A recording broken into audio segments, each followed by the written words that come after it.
Hello friends, welcome to Bong trivia. আমি সুমন, আপনার healthy থাকার জার্নির ফার্মাসিস্ট ফ্রেন্ড। আজকে আমরা এমন একটি বিষয় নিয়ে কথা বলবো যেটা আমাদের সবার প্রিয় মাছের ঝোল, আলুর দম বা লুচি তরকারির স্বাদ এবং স্বাস্থ্য দুটোকেই ডিসাইড করে। হ্যাঁ, কথা হচ্ছে রান্নার তেল নিয়ে। কিন্তু সঠিক তেল বাছাই করার আগে চলুন কিছু জরুরি প্রশ্নের উত্তর জেনে নিই, যেগুলি হয়তো আপনার মনেও ঘুরপাক খায়। কোন তেল আমাদের শরীরের জন্য সবচেয়ে ভালো? কোলেস্টেরল জিনিসটা কি? এটা কি আসলেই খারাপ নাকি এর কোনো ইম্পর্টেন্স আছে? এলডিএল আর এইচডিএল এর পার্থক্যটা কি? কোন তেলে রান্না করলে আমার হার্ট সুস্থ থাকবে?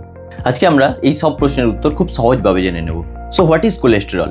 তো কোলেস্টেরল হলো এক ধরনের চর্বি বা ফ্যাট যেটা আপনার রক্তে ভেসে বেড়ায়। কিন্তু এই কোলেস্টেরল শরীরের জন্য একেবারে খারাপ না। মানুষের হরমোন এবং সেল ওয়াল বা কোষের দেওয়াল তৈরি করতে এই কোলেস্টেরলের প্রয়োজন হয়। কিন্তু প্রবলেম হয় যখন এটা দু ধরনের হয়ে যায়, এলডিএল এবং এইচডিএল। নাম্বার 1, এলডিএল বা লো ডেন্সিটি লিপোপ্রোটিন। একে বলুন খারাপ কোলেস্টেরল, কারণ এটা আপনার রক্তের নালিতে জমে প্লাক তৈরি করে, ঠিক যেমন পাইপে নোংরা জমে ব্লকেজ তৈরি হয়। নাম্বার 2, এইচডিএল বা হাই ডেন্সিটি লিপোপ্রোটিন। এটা হলো গুড কোলেস্টেরল বা ভালো কোলেস্টেরল। এর কাজই হলো এলডিএল বা ব্যাড কোলেস্টেরলকে সরিয়ে আমাদের হার্টকে সুস্থ রাখা। মানে এক কথায় এইচডিএল ব্যাড কোলেস্টেরল বা এলডিএলকে সরিয়ে ঝাড়ুদারের মতো কাজ করে। এখন প্রশ্ন, এই কোলেস্টেরল নিয়ে এত চিন্তা কেন? কারণ এলডিএল বেশি হলে রক্তনালী সরু হয়ে যায় এবং সেখান থেকে হার্ট অ্যাটাক বা স্ট্রোকের ঝুঁকি অনেকটাই বেড়ে যায়। আবার এইচডিএল কমে গেলে এলডিএল কমানোর মতো কেউ থাকে না, সেক্ষেত্রেও কিন্তু হার্ট অ্যাটাকের সমস্যা বেড়ে যায়। আর এই এলডিএল বাড়ার সবথেকে বড় কারণ হলো ভুল তেলে রান্না করা। তাই চলুন জেনে নিই কোন তেল আপনার শত্রু এবং কোন তেল আপনার মিত্র। নাম্বার 1, সরষের তেল। বাঙালির প্রিয় সরষের তেল শুধু স্বাদে নয়, গুণেও সেরা। এতে থাকে 60% আনস্যাচুরেটেড ফ্যাট, যা এলডিএলকে কমায় এবং এইচডিএলকে বাড়ায়। তাই সরষের তেলের ঝাঁঝ শুধু মশলা মুড়ি নয়, আপনার হার্টের জন্যও ভালো। সরষের তেলের স্মোক পয়েন্ট খুবই বেশি, প্রায় 250 ডিগ্রি সেলসিয়াস, যেটা মাছ ভাজা বা ডিপ ফ্রাইয়ের জন্য একদম পারফেক্ট। কিন্তু আপনার যদি ডায়াবেটিস থাকে তাহলে খেয়াল রাখবেন, সারাদিনে 2 চামচের বেশি সরষের তেল কিন্তু রেকমেন্ডেড নয়।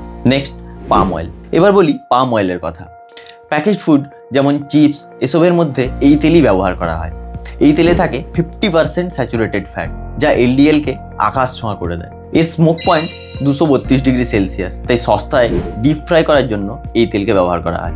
কিন্তু নিজের হার্টের দাম দিয়ে এই সস্তার সুবিধা কি নেবেন? WHO বলছে সারাদিনে 1 চামচের বেশি একদমই রেকমেন্ডেড নয়। Next, rice bran oil.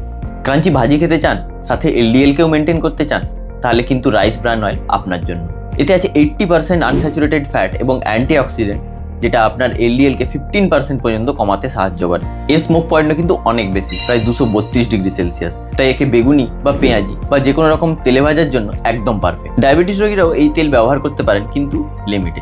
Next, sunflower oil. Daily লাইফে হেলদি থাকার one of the best option হলো সানফ্লাওয়ার অয়েল। এতে থাকে 90% আনস্যাচুরেটেড ফ্যাট এবং ভিটামিন ই, যা আপনার ত্বককেও ভালো রাখে।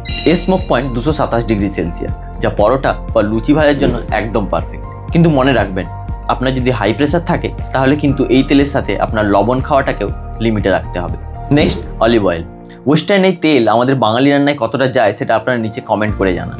এই অলিভ অয়েলের মধ্যে থাকে 75% মোনোস্যাচুরেটেড ফ্যাট, যা এলডিএলকে কমিয়ে এইচডিএলকে বাড়াতে সাহায্য করে। গবেষণা বলছে এই তেল হার্ট অ্যাটাকের সমস্যাকে 33% পর্যন্ত কমাতে পারে।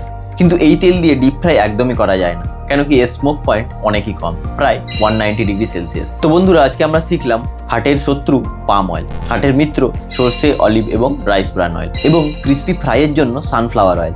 সবসময় চেষ্টা করুন পাম অয়েলকে এড়িয়ে চলার। আর হ্যাঁ, তেলগুলি একটি ব্যালেন্স মেনটেন করে ব্যবহার করুন, একই তেল রোজ ব্যবহার করবেন না। ভিডিওটি ভালো লেগে থাকলে লাইক করুন এবং শেয়ার করুন আপনার মা, বোন এবং বন্ধুদের সাথে, কারণ সুস্থতা শুরু হয় রান্নাঘর থেকে। আর কমেন্ট করুন আপনার বাড়িতে কোন তেলে রান্না করা হয়। আর চ্যানেলে নতুন হলে প্লিজ চ্যানেলটিকে সাবস্ক্রাইব করুন এরকমই হেলদি টিপস পেতে। দেখা হচ্ছে নেক্সট ভিডিওতে। আমি থাকলাম আপনার ফার্মাসিস্ট ফ্রেন্ড হয়ে। ততক্ষণ টাটকা থাকুন, সুস্থ থাকুন।